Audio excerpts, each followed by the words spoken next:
Kali ini Sayo bersama Fani lagi ada di sentra pengolahan ikan asin di Bengkulu. Kawasan ini merupakan rumah bagi puluhan pelaku usaha kecil dan menengah yang memproduksi ikan asin hingga mencapai ratusan kilogram setiap harinya. Ikan-ikan segar yang baru dari kapal nelayan ini langsung diolah menjadi ikan asin.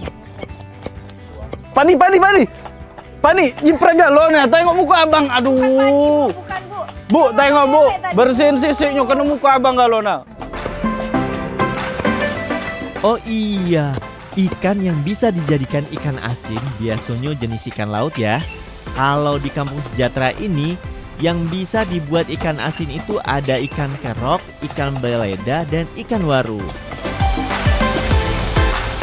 Nah, untuk pengolahannya pertama itu dilaksanakan adalah pembersihan sisik dulu nih oleh Pani. Nih, jadi Pani ini lagi bersihan sisiknya. Terus kedua, baru nanti kita bersihkan bagian tubuh ikannya. Ini aku udah potong nih bagian kepalanya. Karena kepala nih jarang dikonsumsi orang kalau udah jadi ikan asin. Pani mau nggak? Udah ada enak makan ya? Nggak ada. Nah, jadi harus dibersihkan. Setelah dibersihkan semuanya, baru kita cuci dengan air garam dan kita jemur. Untuk proses berikutnya yaitu proses pencucian ikan. Jadi ikan yang sudah dipotong dan dibelah ini kita cuci dengan menggunakan air bersih. Tujuannya agar membuang sisa kotoran maupun sisik yang masih menempel. Untuk mencucinya cukup menggunakan tangan seperti ini. Angkat ikannya lalu cuci kembali sampai ikannya benar-benar bersih. Setelah tadi kita prosesnya dibersihkan, seluruh bagian kotoran ikannya sudah dibuang. Sekarang waktunya kita cuci untuk membersihkan seluruh sisa sisiknya. Yang namanya ikan asin harus ada nih proses penggaraman. Proses penggaramannya tidak boleh asal, ada caranya tersendiri. Garam yang dipakai pun tidak memakai garam halus, melainkan garam kasar seperti ini. Wadah atau tempat penggaraman ditaburi garam kasar terlebih dahulu. Setelah itu baru masukkan ikan di bagian atasnya. Untuk proses penggaraman ini dibuat berlapis-lapis. Lapisan pertama itu garam, lapisan kedua ikan, lapisan ketiga garam lagi, lalu garam lagi dan seterusnya sampai wadahnya menjadi penuh. Untuk persentasenya biasanya 100 kilo ikan itu biasanya pakai sampai dengan 12 kg garam. Makanya rasanya asin banget. Proses terakhir yang paling penting dalam pembuatan ikan asin adalah proses penjemuran. Proses penjemuran dilakukan di bawah sinar matahari terik selama kurang lebih 1 hari 1 malam. Apabila cuaca mendung dan hujan, maka proses penjemurannya menjadi lebih lama. Yang harus diperhatikan ketika dijemur, jangan lupa ikannya dibolak-balik seperti ini agar keringnya merata dan ketika digoreng rasanya menjadi lebih renyah. Untuk ikan yang kita olah sekarang itu adalah jenisnya ikan asin. Nah, biasanya ada juga ikan kering yang tidak diasinkan. Contohnya ini kayak ini, Pak. Nah, ini tidak lewat proses pengasinan. Jadi ikan tawar ya? Ini ikannya jenisnya tawar. Tapi itu semuanya kita melalui proses penjemuran atau dikeringkan supaya lebih awet dan nilai ekonomisnya lebih tinggi. Gitu kan. Bedanya sama asin sama tawar, kalau yang asin pakai proses penggaraman. Ya, ini asin, ini tawar, ini manis. Suara Putra memang paling bisa deh gombalnya. Gak cuma jago gombal, tapi juga bisa memasak. Kebetulan sudah ada nih ikan asin yang siap untuk diolah. Langsung saja yuk Van, kita bikin olahan dari ikan asin. Ayo masak!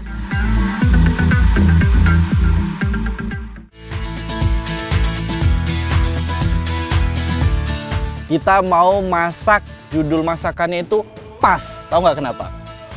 Apa? Karena peda asam manis. Oh. Harusnya pam ya? Peda asam manis. Asam pam dong. Iya dong. Kali ini ikan asin yang kita pakai adalah jenis ikan kembolo atau lebih dikenal dengan ikan peda. Ikannya tidak perlu dipotong, cukup diirisi bagian badannya saja. Untuk menghilangkan amis, ikan pedanyo bisa kita tambahkan juga perasan jeruk nipis. Kalau mau diganti jeruk limau atau jeruk kalamansi juga oke kok. Untuk bahan pelengkapnya ada tomat, bawang putih, bawang merah, dan cabai merah. Semua bahannya tadi tuh kita iris tipis-tipis ya. Bahan-bahan yang dihaluskan ada bawang merah, cabai merah, bawang putih, dan sedikit garam. Kita ulek sampai semua bahannya menjadi bumbu yang halus. Ini udah Ibu ulek semuanya, udah si Putra masakkanlah ke sana ya. Oh, siap Bu. Siap, Bu. Inilah sudah Bu ya. Ah, Ya Bu ya. ayo Fani. Yang pertama kita tumis itu irisan bawang merah dan bawang putihnya dulu. Setelah itu, baru masukkan bumbu yang sudah dihaluskan tadi. Wah, aromanya menyengat banget ya. Kita masuk ya. Kalau sudah menyengat, tandanya untuk memasukkan ikan pedanyo. Kalau sudah, jangan sering diaduk ya. Nanti ikannya cepat hancur. Cukup diamkan selama beberapa menit sampai bumbunya meresap. Kalau kuah sambalnya sudah berkurang seperti ini, baru deh tambahkan potongan cabai dan tomatnya. Lanjut, kita masak sampai matang. Ikan peda asam manisnya sudah jadi nih. Kalau dilihat dari bentuknya, sudah menggoda banget. Iya betul, apalagi kalau dimakan dengan nasi pulen yang hangat. Pasti makin enak ya. Langsung kita cicipin. Memang ya, pas dipadukan dengan nasi hangat. Rasanya itu makin mantap.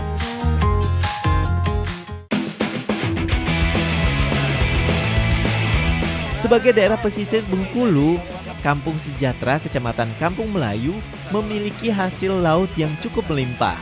Tidak hanya ikan, udang, ataupun cumi-cumi, tapi ada juga kerang lokan. Biasanya warga di Kampung Sejahtera mencari kerang lokan ketika air sedang surut seperti ini. Untuk mencari lokan, kita harus mengetahui lubang ataupun lumpur yang ada di sekitar perairan bakau. Lokan ini kalau dari jauh memang tidak terlihat ya. Tapi kalau dari dekat, kita bisa mengetahui lokan yang bersembunyi di dalam lumpur. Biasanya, bagian kerang lokan akan terlihat seperti ini. Kalau kayak gini, langsung diambil saja ya. Ah, dapet nah, Aduh. terakhir Fani dapet. Satu lagi, ore. Nah, Hah, banyak. ini anak negeri, memang daerah pesisir cuacanya luar biasa menantang. Kita baru 1 jam di sini, tapi lihat kulit abang udah merah-merah. Pani juga. Demi lokan, Tapi demi ndak makan apa, lokan. kita dapetnya banyak Pani. Yeay. Nah, ini lah siang, perut abang sudah mulai lapar Mau. juga. Kita tempat ibu Iya. yuk, kita masak yuk. Yuk.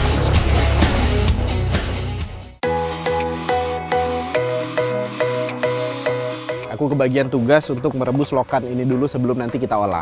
Fungsinya supaya bagian lokan ini nanti terbuka dan kita bisa membersihkan bagian pasir yang menempel di bagian dalam kerang lokan ini. Untuk perebusan ini tidak membutuhkan waktu yang lama, kurang dari 10 menit. Kerang-kerang lokan ini cangkangnya akan terbuka dan siap untuk diolah. Sekarang lokannya sudah terbuka semua karena memang jumlahnya yang cukup banyak. Ini membutuhkan waktu yang lebih lama. Tuh, ini dagingnya sudah kelihatan semua. Sekarang waktunya kita bawa ke ibu sama Fani yuk buat kita masak.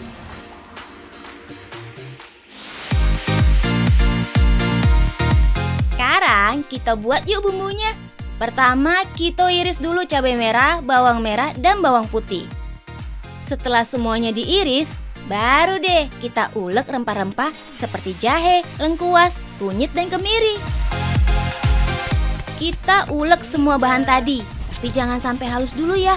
Kalau sudah diulek kasar seperti ini, baru tambahkan potongan cabai merah.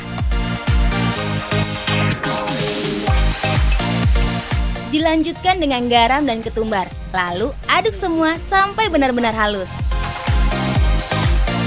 Kerang lokan yang sudah direbus tadi, kita diamkan beberapa menit untuk menghilangkan uap panasnya. Setelah dingin, baru deh kita pisahkan daging lokan dengan cangkangnya. Apa yang belum ya? Oh iya, santan kelaponyo belum ada. Kelapa tua yang sudah diparut ini lalu ditambahkan air matang secukupnya. Setelah itu, kita peras untuk diambil santan kelapanya. Kalau semuanya sudah lengkap, langsung deh kita tumis menumis. Yang ditumis pertama pastinya bawang merah dan bawang putih. Kalau aromanya sudah keluar, baru kita tambahkan bumbu yang sudah diulek Fani tadi. Biar makin terasa aromanya, tambahkan juga serai dan daun salam. Aduk sebentar, lalu tambahkan santan kelapanya. Wah, kuahnya cerah banget nih anak negeri. Masak kuah karinya sampai mendidih. Kalau sudah, tambahkan potongan kentang dan terakhir kerang lokannya. Oh iya, selama memasak kerang memang jarang untuk diaduk ya kuahnya. Karena kalau sering diaduk, nanti kuah santannya akan pecah.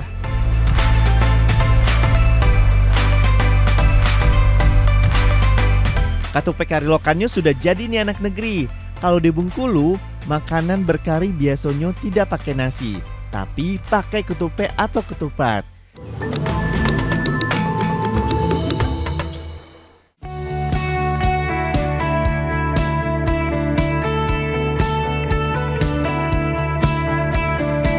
Rasanya juara. Kalau kata orang Bengkulu, lemak nian alias enak banget.